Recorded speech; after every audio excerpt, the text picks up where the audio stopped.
Hello বন্ধুরা, সবাই কেমন আছেন? আশা করছি সবাই খুব ভালো আছেন। তো আমিও ভালো আছি। স্বপ্না ইউনিক কিচেন থেকে সবাইকে স্বাগত জানাই। আজকের বানিয়েছিলাম তাল ক্ষীর দিয়ে মিষ্টি। আর এই তাল ক্ষীরের মিষ্টি কিভাবে বানিয়েছি সেটা আপনাদের সঙ্গে তো শেয়ার করবই। তার আগে তাল দিয়ে বানিয়ে নিয়েছিলাম আইসক্রিম, বোতল আইসক্রিম। আর এই বোতল আইসক্রিম কিভাবে বানিয়েছি আসুন বন্ধুরা সেটা দেখাই। প্রথমে এখানে কড়া বসিয়ে দিয়েছি। তাল এখানে কড়ার মধ্যে দিয়ে দিতে হবে, জলে গুলে নিয়েছি। আর দিয়ে দিলাম কিছুটা বাতাসা। তো তাল দিয়ে অনেক কিছু কিন্তু আমি বানিয়েছি, তবে একসঙ্গে দেখাচ্ছি না, ভিডিও অনেক বড় হয়ে যাবে। এরপরে আরও বানিয়েছি, সেগুলোও দেখাবো। এরপরে তালটা জাল দেওয়া হয়ে গেছে। এবারে দিয়ে দিলাম বেশ 1 কাপ মতন দুধ। যতটা লাগবে আর কি দুধ ততটা দিতে হবে। আর দুধটা আগে জাল দেওয়াই ছিল। দুধ তালের মধ্যে দিয়ে বেশিক্ষণ কিন্তু ফোটানো যাবে না, দুধটা তাহলে কেটে যেতে পারে। তো আমি একদম আঁচ বন্ধ করে নিলাম, নিয়ে দুধটা দিয়ে ভালো করে নেড়ে নিলাম, মিশিয়ে নিলাম আর কি তালের সঙ্গে। আর এদিকে প্লাস্টিকের যে ছোট বোতলগুলো, সেই বোতল নিয়ে নিয়েছি। বোতলের মাঝখানে মুখটা এইভাবে ছুরি দিয়ে কেটে নেব। তো প্রত্যেকটা বোতল আমি কেটে নিলাম। আর কাঠের যে চামচ, এগুলো মুদিখানা দোকানেতেই পাওয়া যায়। এরপরে তাল যে দুধের সঙ্গে জাল দিয়ে রেখেছিলাম, ঠান্ডা হয়ে গেলে এই বোতলে ঢালতে হবে। ঢেলে নিয়ে এবার এই কাঠের চামচগুলো দিয়ে ফ্রিজে সারা রাত রেখে দিয়েছিলাম। সকালবেলা বার করলাম, দেখলাম জমে গেছে। এরপরে একটা গ্লাসে উষুম গরম জল নিয়ে এইভাবে বোতল শুদ্ধ চোবাতে হবে জলের মধ্যে, যেন আইসক্রিমের মধ্যে যেন জলটা না লাগে। তো দুটো তো আমি বার করে নিয়েছি, এটাও একটু টানলে বেরিয়ে যাবে। তো ব্যাস হয়ে গেল আমার বোতল আইসক্রিম, তাল দিয়ে আইসক্রিম।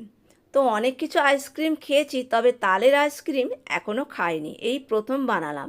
খেতে কিন্তু বেশ ভালো হয়েছিল। এরপরে চলে আসি তাল ক্ষীর কীভাবে বানিয়েছি সেটাই দেখাবো। এখানে একটা কড়াই নিয়ে নিয়েছি, 1 বাটি নিয়ে নেব গুঁড়ো দুধ। ওই বাটির 1 বাটি নিয়ে নিতে হবে বাতাসা। আর হাফ বাটি নিয়ে নেব উষুম গরম জল। দিয়ে এই দুধ ভালো করে জলের মধ্যে গুলে নিতে হবে। তো উষুম গরম জল দিলাম।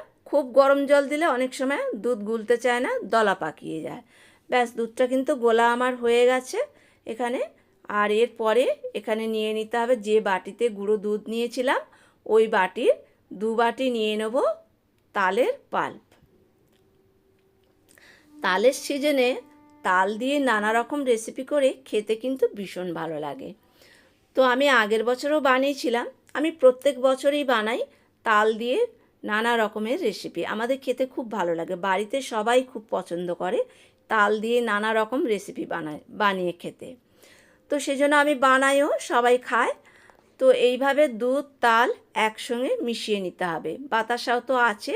আচ্ছা, এখানে মিষ্টি আমি দিয়েছি কম কম, কেউ মিষ্টি বেশি খেলে মিষ্টি দেবে। ব্যাস এখানে প্রায় আমার এটা গ্যাসে বসিয়ে দিয়েছি, কালারটাও চেঞ্জ হয়ে গেছে। এখানে আর এখনও ফোটেনি, এইবার ফুটছে। আবার আর এক রকম কালার হয়ে গেল। আর তালের কালার কিন্তু বারবার চেঞ্জ হয়। ফোটার আগে একরকম কালার, ফুটে গেলে একরকম কালার, আবার ঠান্ডা হলে আর এক রকম কালার হয়ে যায়। তো এটা কিন্তু তৈরি হয়ে গেছে। বানানোর আগে মনে রাখতে হবে এটা কিন্তু ভীষণ ঠেকরায়, বড় হাতা বা খুন্তি দিয়ে নাড়তে হবে। এটা হয়ে গেছে, একটা বাটিতে নামিয়ে নিতে হবে। তালের ক্ষীর দেখতে কতটা সুন্দর লাগছে, খেতে কিন্তু দারুণ হয়েছিল। তো বন্ধুরা হয়তো ভাববে যে আমরা কি খেয়েছি, কি করে জানবো। তবে হ্যাঁ, যারা খেতে পছন্দ করো তারা দেখলে কিন্তু এটা বুঝতেই পারবে খেতে কতটা সুন্দর লাগবে এটা, বা যারা রান্না করতে পারো। ব্যাস ওটা হয়ে গেল। এদিকে নিয়ে নিয়েছি পনির।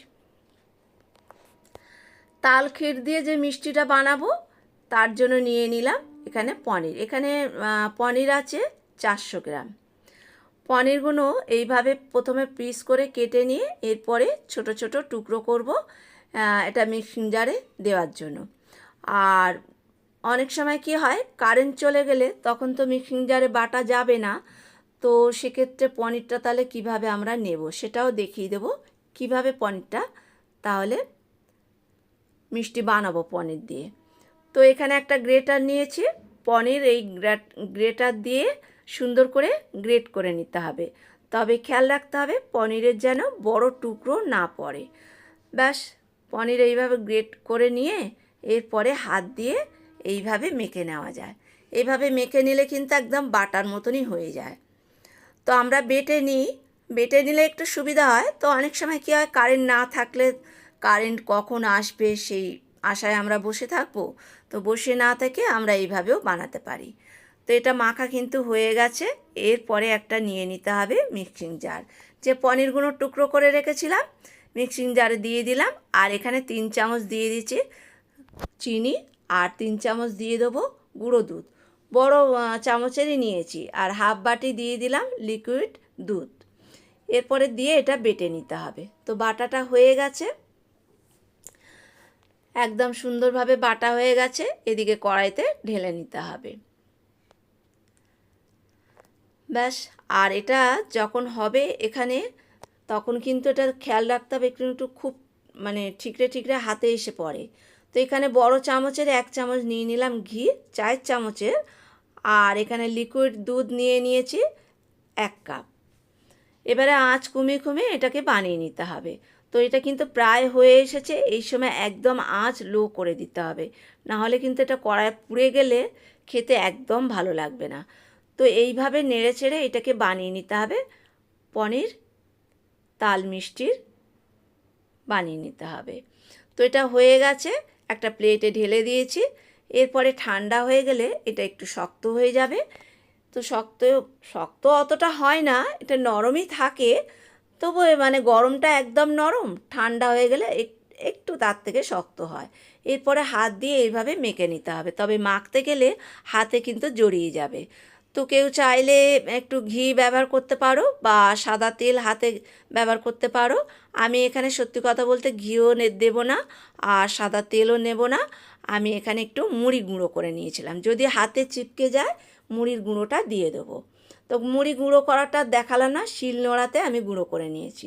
এবার মুড়ির গুঁড়ো হাতে একটুখানি ছড়িয়ে দিলাম, দিয়ে এরপরে হাতের তেলোতে নিয়ে নেব, নিয়ে এরকম মাঝখানটা একটু বাটি মতন করে নেব যাতে ক্ষীরটা এর মধ্যে দেওয়া যায়। আর মিষ্টি, যে কোনো মিষ্টিতে দেখবেন ঘিয়ের গন্ধ বেরোলে কিন্তু খেতে ভালো লাগে না। তো যদি আমি হাতে ঘি নিই তাহলে কিন্তু ঘিয়ের গন্ধটা বেরোবে, বা তেল দিলেও না অতটা খেতে ভালো লাগবে না। যেহেতু আমি একটু সন্দেশ টাইপের করছি, তো সেই জন্য আর ঘি দিলাম না বা তেলও দিলাম না, একটু মুড়ি গুঁড়ো করে নিলাম। আর এদিকে দুধের একটা প্লাস্টিক ভালো করে ধুয়ে নিয়েছি। তাল ক্ষীরটা এই দুধের প্লাস্টিকের মধ্যে দিয়ে দেবো। দিয়ে মুখটাকে এইভাবে মুড়ে একটা গার্ডার এইভাবে আটকে দিতে হবে প্লাস্টিকের ওপরে। ব্যাস, এবার সাইড থেকে একটুখানি কেটে নিতে হবে। নিয়ে এই যে বাটি বাটি করেছি এই পনির সন্দেশের মধ্যে দিয়ে দিতে হবে তাল ক্ষীরটা। তবে মোবাইলে চার্জ ছিল না, সেই জন্য পুরোটা দেখাতে পারিনি। তো আবার দেখাচ্ছি আমি। চার্জটা দেওয়ার পরে দেখাচ্ছি, ওগুলো বানিয়ে নিয়েছি। এখানে দেখাচ্ছি। কি বিপদ দেখুন না, এটা বানাতে গেছি মোবাইলে চার্জ নেই, আবার কারেন্টও চলে গেল। মানে সব এটা বানাতে গিয়ে যেন যত আমার হ্যাঙ্গামা। তো হয়ে গেছে দেখুন, একটু করে মুড়ির গুঁড়ো নিলাম। এরপরে বাটি মতন করে আবার এই তাল ক্ষীরটা দিয়ে দিলাম এই সন্দেশের মধ্যে। এরপরে মুখটাকে চারধারে এইভাবে একটু মুড়ে মুড়ে দিতে হবে। দিলে কী হবে, বেশ বাটি বাটি হবে, দেখতে ভালো লাগবে। আর তালের ক্ষীরটাও আরও বেশি এর মধ্যে দেওয়া যাবে। ঘরে যা যা উপকরণ ছিল সেইভাবে বানিয়ে নিলাম। আর এখন তালের সিজনে নানা রকম তাল দিয়ে বানালে খেতে কিন্তু ভীষণ ভালো লাগে। তো কারেন্ট এসছে, আবার ওপর থেকে দিয়ে দিলাম তাল ক্ষীর। এইভাবে কারেন্টটা আসার পরে দেখুন কত সুন্দর কালারটা এসেছে। তো বন্ধুরা, ভিডিওটা যদি ভালো লাগে লাইক কমেন্ট শেয়ার করার অনুরোধ রাখলাম। আর নতুন কোনো বন্ধু হয়ে থাকলে ইউটিউব চ্যানেলটা সাবস্ক্রাইব করে নেওয়ার অনুরোধ রাখলাম। পাশে বেল আইকনটা প্রেস করে দেবেন, তাহলে এরকম ইউনিক রেসিপির নোটিফিকেশান সবার আগে আপনার কাছে চলে যাবে। আর হ্যাঁ, পারলে ভিডিওটা বন্ধুদের সঙ্গে একটু শেয়ার করে দেবেন, যাতে আপনার পরিচিত যত মানুষজন আছেন বা আত্মীয় স্বজন আছেন তারাও এই ভিডিওটা দেখার সুযোগ পায়। আজকের ছিল এই অবধি ভিডিও। আবার দেখা হবে নেক্সট ভিডিও নিয়ে।